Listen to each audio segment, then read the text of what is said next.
ladies and gentlemen, and welcome once again to another episode of the CD Racoola Show. Today's show will be taking a look at the 2019 film Midsommar. So, before we skin this fool of an episode, if you know, you know, if you guys could, and if you should, and hopefully you would, subscribe to this little old show, I would do something that I haven't done in over 300 years or so. I would brush my little vampire teeth. Oh, they're so nasty. So moving on here away from my mouth, which is a dentist's nightmare. Well, more like anyone's nightmare, really. But let's get on with the show. Let's get on with Midsommar, shall we? This film was directed by Ari Aster, whom famously directed the film Hereditary. I did a review of Hereditary, so head on over and check that out. If you have the time. Only if you have the time, though. I think that because he directed the film Hereditary, and it was so awesome and had so much success, that unfortunately this Midsommar film became just the film after Hereditary, and it got some bad reviews, to be sure. Maybe I'm a fool that needs to be skinned alive and burned in a fire, but I don't think that Midsommar has been given the proper justice for how scary it truly is. Ari Aster may be one of the best out there at directing a slow burn horror film, and this movie is just about as slow burn horror as it gets. I thought Midsommar was super eerie, and it picked up more and more as the film went on. The movie itself didn't have a crazy premise to me. Basically some college kiddies from the good old US of A get invited to go to the festival of what, unbeknownst to them, is a pagan cult in rural Sweden. The cult tends to be pretty big on the murder and the illicit use of hallucinogenic drugs. I think lots of college kids out there wouldn't mind the hallucinogenic drugs so much, but they may draw the line at the murdering.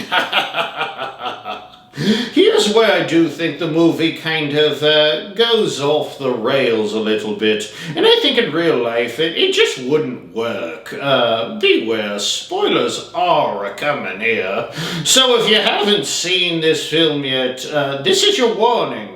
Don't blame old CD, don't blame me. So right in the beginning, they have a big dinner celebrating two elderly people, a man and a woman, and then the two old folk climb on top of a giant cliff and leap to their doom. The woman dies immediately, but the man does a weird pencil dive off the rock and only breaks his leg and, let's be honest, probably every other bone in his body. But he continues to live on, and then they bash his brains in with a giant sledgehammer. Oh, it's all good fun. So, the guest college kids, were they appalled by this? Yes, they were. But here is where I think they lost me a bit. The kids, you saw what just happened. If it was you out there in YouTube land, would you stick around to see what else these crazies had in mind? I'm an immortal vampire, and even I wouldn't have stuck around. I would have put my 300-year-old stank swanky loafers on and hightailed it out of there. Like, that's murder, bro. See you later. By the way, that ritual is called the Atastupa, and I'm sorry if I'm butchering that word, but it was a real ceremony when old people would throw themselves off a cliff if they couldn't take care of themselves anymore. So basically, no one would have to waste their time or be burdened with taking care of them anymore. Man, that's pretty gnarly, dude. Oh, see, you learned something. YouTube University and your Professor CD strike again. A couple scary highlights in this film to me were when they skinned Mark and there is a naked guy who beats Josh to death wearing Mark's skinned face. If a naked old dude wearing someone's face like Hannibal Lecter isn't scary to you, I just don't know what is. I give up if that's not scary. Christian mating with the girl in whatever weird ceremony that was, while everyone watched, was super weird. I don't know if it was that scary of a scene, but it certainly was weird. It wins the Weird Award. Then you had Simon, whom had been made into a blood eagle. Here is another educational point for you with Professor CD Racoola on what a blood eagle is, or was rather. It was, of course, a real thing people used to do to each other, apparently, where they more or less pulled your lungs out through your back, making it look like you had a pair of wings. Flappy, flappy, flappy. Oh, it's really gross stuff. Fantastic stuff, too. Man, you are learning all kinds of stuff today. Look at you.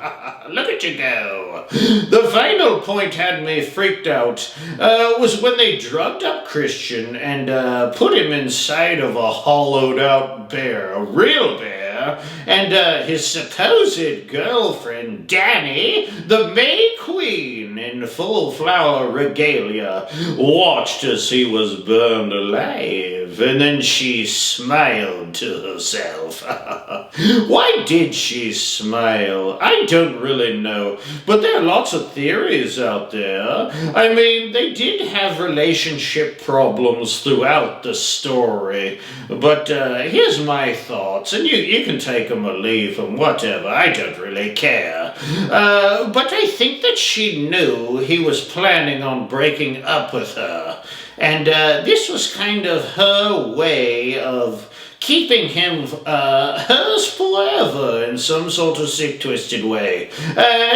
Just curious to hear your thoughts, especially since that was kind of the pinnacle of this Midsommar film. Why did Danny, the May Queen, smile as she watched her boyfriend, whom she had chosen for this sacrifice, by the way? Why did she smile? That's my question to you. Comment down below. I am just curious, you know.